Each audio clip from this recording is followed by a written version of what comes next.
I do. Oh gosh! You gonna take me back to Oakland Sway? Ain't no rice. He ain't got no tucks on or nothing. Nothing, man. And a members only jacket. You know, you see your man. Take you to 23rd Ave, right through High Street. We go to Bush Rise, Sobriety Park, 6-9ville. Where you want to go? Right up the street. Right around the corner. And Sway's just like, damn. Yeah. It was a really awkward moment again from the 2009 VMAs.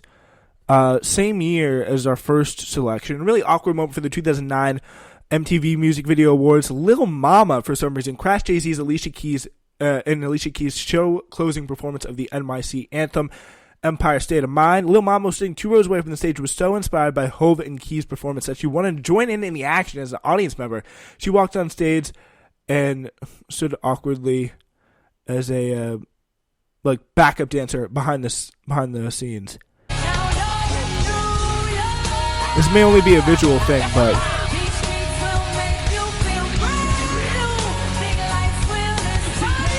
yeah, she's going up to Jay-Z and getting all up in her face.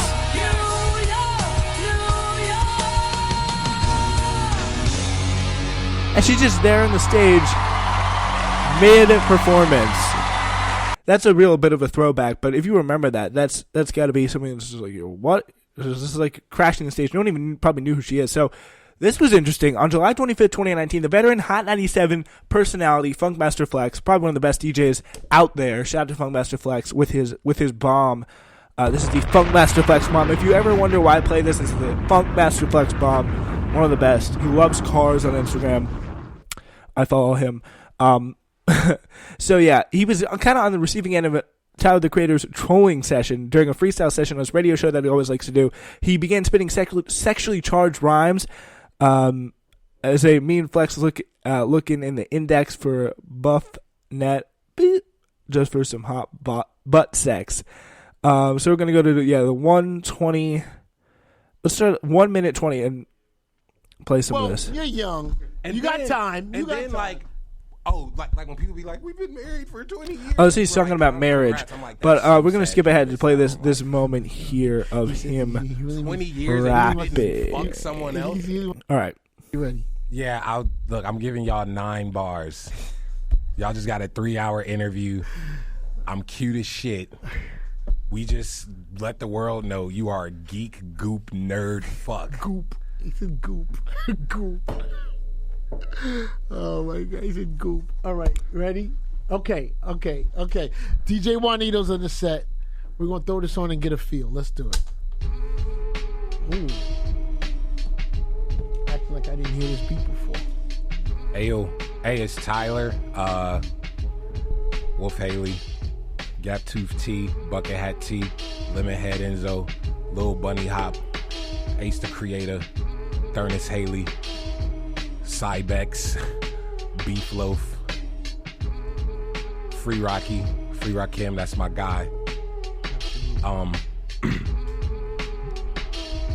Ayo, Free Rakim, I might fly to Sweden to free him. Okay, I'm freestyle. I said, Free Rakim, I might fly to Sweden to free him. Braid my wig, ASAP tat on my ribs, switch with him. Then I can fuck all the sweetened men that I wanna. Actually, I'm gonna heat it up real quick, motherfucker, I'm LeBron. Listen, Flex, we just met, but I know it don't seem like R. Kelly wet dreams. I always keep 16s, nigga.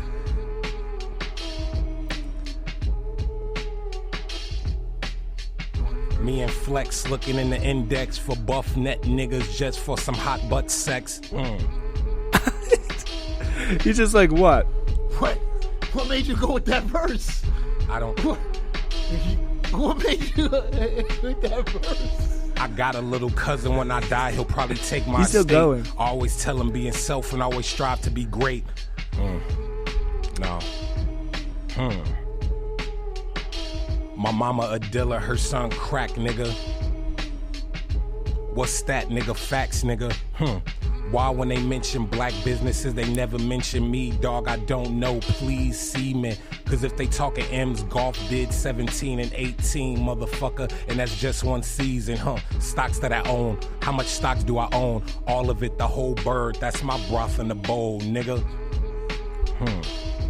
Yeah, so that's pretty much a little bit of the Tyler Creator. I actually really like that because I thought it was like, damn, these are two people that I really respect and I love watching.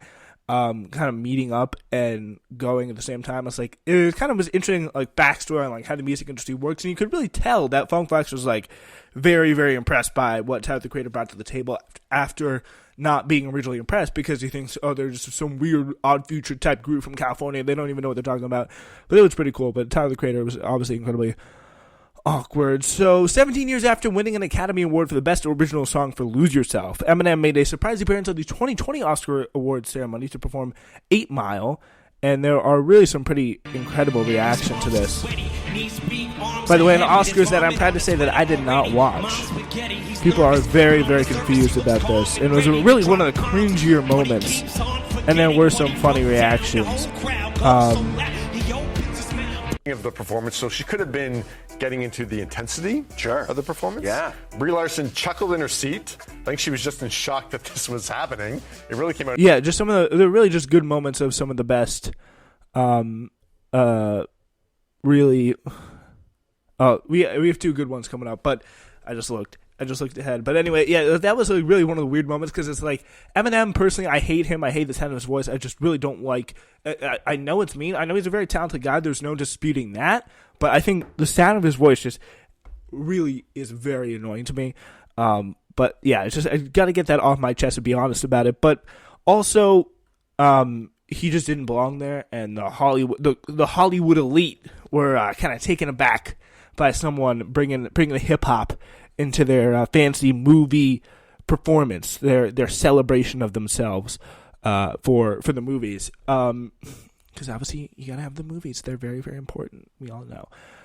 Anyway, so yeah, that is another one of those awkward moments. Here's a good one as well. It's September 5th, 2005. Kanye West made a statement that shocked television viewers watching celebrities do their part in helping displaced families following the aftermath of Hurricane Katrina in New Orleans. By the way, this is when at least celebrities they were doing their good. Like, for example, during this coronavirus, I'm sure you've heard videos, seen the video of all the celebrities singing Imagine. Like, imagine there's no heaven. Imagine there's no possessions. And, like, they're in their mansions, obviously that. And they didn't even donate anything. They didn't even try to pretend to look like they were doing anything. It's like, do they have PR people? Do they have brains within themselves? Because, like, if you're just going to do something that you know is going to be that poorly received, it's just that stupid, at least just be like, I'm also all the people in this video are cutting a check to their local food banks or whatever, and actually helping out, other than just letting the sound of their voices. Like, that is something that is just so. I mean, I'm sure there definitely have been some celebrities that have done pretty generous things. Like, for example, the Clippers owner Steve Ballmer, he donated $25 million to COVID-19 relief, so that's very positive.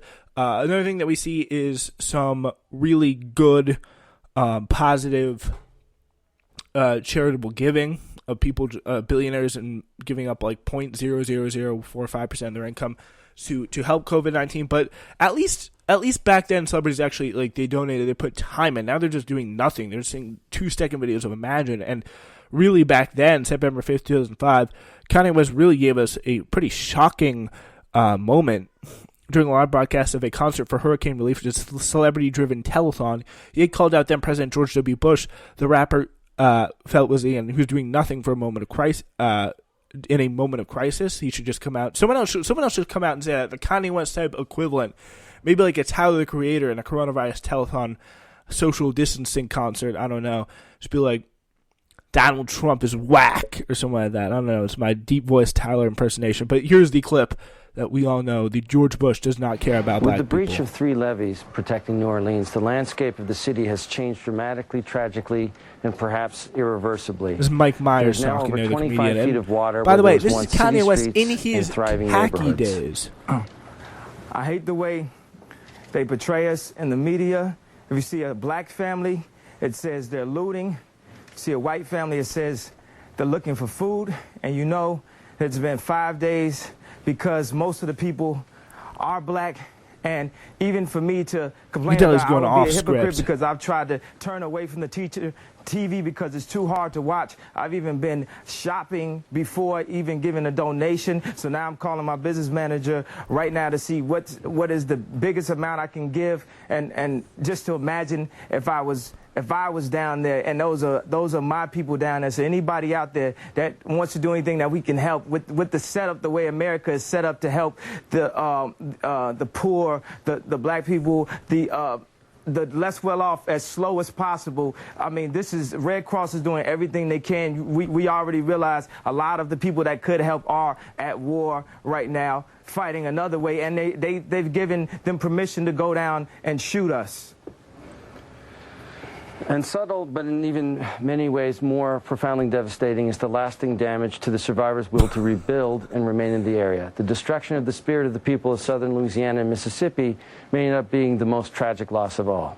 George Bush doesn't care about black people. You could tell what Please was call on the script and what was off the In the script. past few days, America And this guy coming and in very people awkwardly. have been stepping up to donate money, to do all they can to help people. Yeah, so just a really insane, like, you don't see anything like that. He's, like, kind of out of breath, and he's just, like, saying this, because you could probably tell he's, like, nervous as hell, because he's coming after the president. And just being like, George Bush does not care about black people. He wasn't big in 2005. He didn't have nearly the amount of fame, but that was really something. Yeah, him saying George Bush does not care about black people in really one of the weirdest cultural times in recent memory. Really feels like up until this point of the Iraq War, Hurricane Katrina, George Bush second term days, which was a crazy, crazy time to live in. So anyway, here's another more recent, less controversial, less trivial one. Drake. He's a top tier performer, so it's very rare that he gets booed, if ever. People are normally pretty psyched to see him. But on November 10th, 2019, Jersey faced his toughest crowd yet while making a surprise appearance at the Tyler Creator Camp Flog Gnaw Carnival. He was met with a scattering of boos from the audience during his stage. After realizing the crowd was not feeling him after he exited the stage, "It's been love. I love y'all," he said before walking off. After a Rap Radar interview, Drake acknowledged the audience was booing him. I remember we talked about this on the time of the show a few weeks ago, like back when this was happening in November.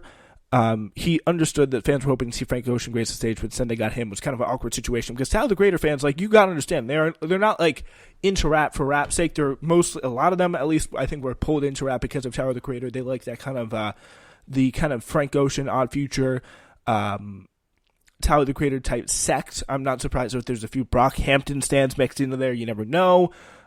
Kevin Abstract, kind of like the chill side of rap, which again I think it could be very, very appealing and definitely something worth getting into. It's not my only taste, but you can tell, especially those fans, with their like really deep devotion to Tyler the Creator and to Frank Ocean. He had kind of a funny quote where it was like, "I figured I better just leave or start saying a tornado flew around my room." So yeah, it's very, very funny. So here's the audio of this very, very awkward situation. Always rolling with my motherfucking boys. But you gotta understand, when it's yours, they don't really need your ass with a motherfucking choice, man.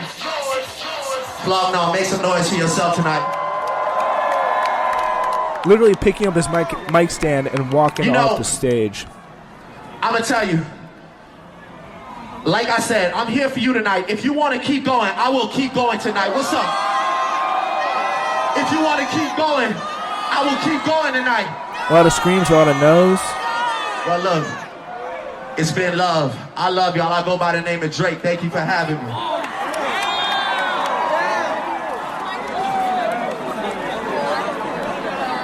Honestly, I've been thinking, I haven't thought about this actually really in a while, but now I'm coming back to it, like, I'm just kind of surprised because it's like, I would have loved to see a Drake performance.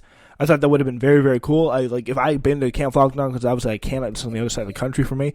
But I would have been perfectly happy, and I would have been very, very pissed that people were booing because Frank Ocean is probably not that fun in concert because all of his songs are very slow and like pretty for the most part. But that is like a very, very crazy thing to see, the Drake getting booed and kind of getting an ego check, which is kind of appealing to see someone get an ego check like that. But you know, it's kind of crazy now that we see this happen. At least at this point in time. So, I mean, again, it was a tough position for him to be in, but hey, it's just the way it works. Here's another crazy moment. Nicki Minaj not tolerating the disrespect. So at the 2015 VMAs, Nicki called out Miley Cyrus for disparaging comments she made about her a few days before the ceremony. Nicki really then stole the show and inspired memes and a new catchphrase.